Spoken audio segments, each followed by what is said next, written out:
Imagine the dust billowing on the horizon, a harbinger of doom for those who dare to stand in its path. A low rumble growing steadily louder sends tremors through the ground, shaking the very core of the earth beneath. The sun glints off polished metal, a terrifying spectacle drawing closer, reflecting the disciplined might of an empire. Fear grips the hearts of Rome's enemies.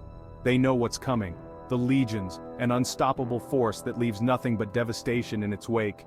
These are not mere men, but a force of nature, relentless and unstoppable, driven by an unyielding sense of duty and honor. They are the invincible soldiers of Rome, and their reputation precedes them, striking fear into the hearts of all who hear their name. For centuries, the Roman army stood as a symbol of power, discipline, and ruthlessness, a testament to the might of the Roman Empire. Their enemies, from the wilds of Britain to the scorching deserts of Parthia, spoke of their might in hushed whispers, tales of their invincibility spreading far and wide. They feared the legions' unwavering discipline, their flawless formations, and the cold, calculating efficiency with which they waged war, a machine of conquest and domination. The Roman soldier was more than a man, he was a weapon, forged in the fires of constant training and tempered by the harsh realities of war, a living embodiment of Rome's military prowess. Each soldier, from the lowliest recruit to the grizzled veteran, understood his role in the grand scheme of Roman military doctrine, a cog in the vast machine of the Roman war engine. They moved with the precision of a well-oiled machine, their every action dictated by years of drilled repetition, a testament to their rigorous training and unbreakable discipline. The clang of their armor, the rhythmic thud of their boots on the march, the chilling cries as they charged into battle, these were the sounds of an empire expanding, of legions writing their legend in the blood of their enemies, a symphony of conquest and power. But beneath the bronze breastplates and the steely gazes, there beat the hearts of men, men who carried the weight of the empire on their shoulders, men who felt fear, who experienced the pangs of homesickness, who grieved for fallen comrades, their humanity shining through the armor and the discipline. These human experiences, far from diminishing the legend of the legions, only served to enhance it, adding depth to the tales of their bravery and sacrifice. For it is in understanding the personal sacrifices, the unwavering loyalty, and the sheer grit of these individual soldiers that we truly grasp the magnitude of Rome's military achievements, a legacy built on the backs of those who fought and bled for the glory of Rome. Becoming a soldier of Rome was no simple task.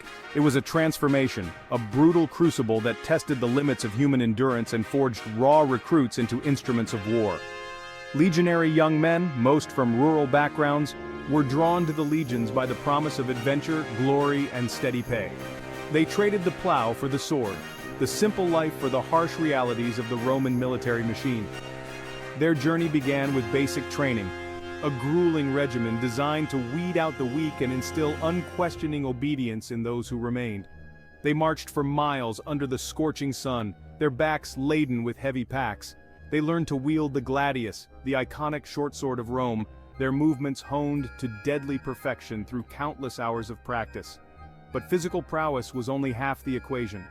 A legionary was trained to think like a soldier, to react instinctively to commands, and to function as a part of a larger unit.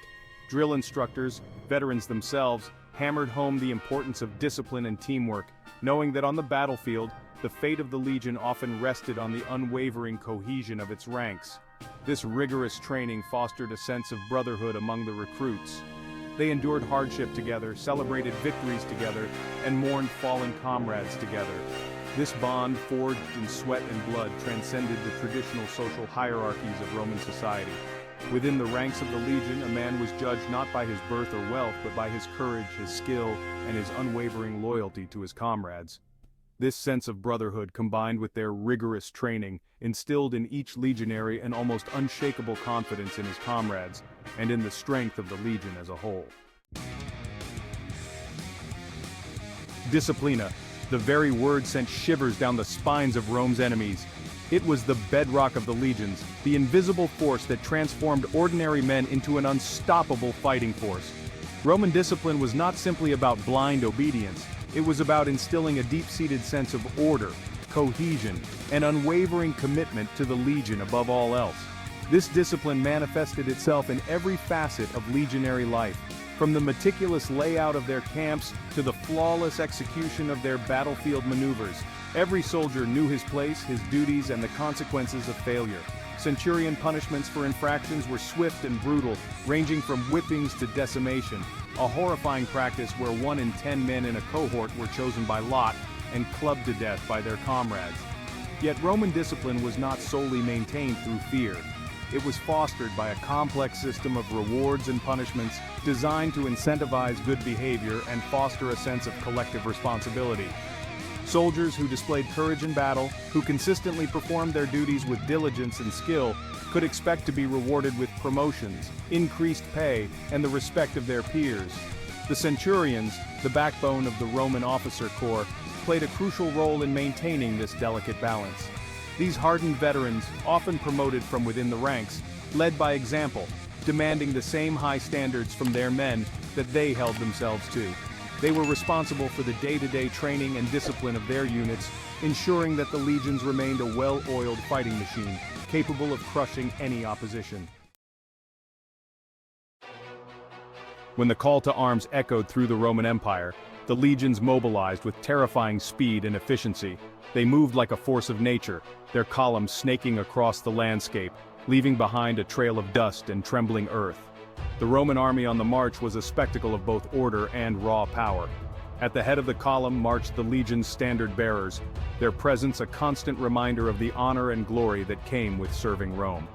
Behind them came the legionaries, arranged in their centuries, each man carrying not only his weapons and armor, but also the tools and supplies needed to construct a fortified camp each night. This emphasis on self-sufficiency allowed the legions to operate independently for extended periods, far from Roman supply lines. The pace of the march was relentless, covering an average of 20 miles a day, even in challenging terrain. This grueling pace served a dual purpose. It hardened the men, preparing them for the rigors of campaigning, and it instilled a sense of fear and awe in the local populace, who witnessed firsthand the inexorable advance of Roman power. At the end of each day's march, the legion would transform itself, with practiced efficiency, into a fortified camp. Ditches were dug, ramparts erected, and sentries posted, all within a matter of hours, transforming a vulnerable column of men into an impregnable fortress. This ability to create a secure base of operations at a moment's notice was a key factor in Rome's military success, allowing them to dictate the terms of engagement and avoid being caught off guard.